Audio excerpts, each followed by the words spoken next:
Rateable value, also known as government valuation or capital valuation as well, it's all the same term. A rateable value is a value that is struck by the valuers, the government valuers, that is predominantly for rating purposes. It is a guide though, and it is something which the industry uses and which buyers do pay attention to because it's a relative figure. It doesn't mean to say that the property should sell at rateable value, but it may be that agents or potential purchasers are actually looking at it as a relative figure to what other properties are sold against rateable value in the area. You need to be very careful with using rateable value as your guide. It's only struck once every 3 years, so the market will come up and down through that period and it'll stay the same. Also, if you spend money renovating the interior or a tenant trashes your place, the rateable value will stay the same, but the value of the property, that's going to change, obviously. So the rateable value doesn't account for the relative condition of the property or the land. It doesn't account for chattels which are included within the sale of the property, or on the kind of general improvements which may have been added to the property over that period of time. So you do need to be very, very careful with using a rateable value as a guideline for what the value of the property is.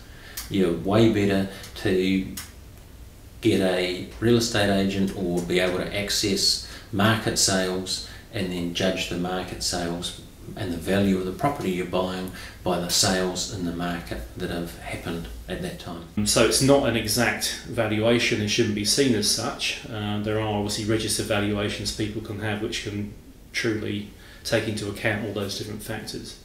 Is there any uses for it in a real estate buying selling context? The only real usage for it I can see is it's a ballpark figure. It gives you a ballpark of where that property fits into that location. As opposed to a specific figure, it's more of a generalised ballpark figure.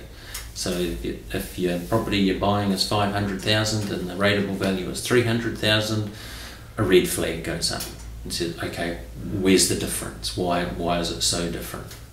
So it would be more of a guide to suburbs than individual homes? Yes. Yeah, it would. Yeah, the suburb, it will give you a feel of what the suburb is doing and where the prices around the suburb and how that suburb is. Yes. Yeah. And the intrinsic value to that suburb or to the property. The other thing about rateable value though is I make the point that it is still an important consideration for buyers, particularly in the current market.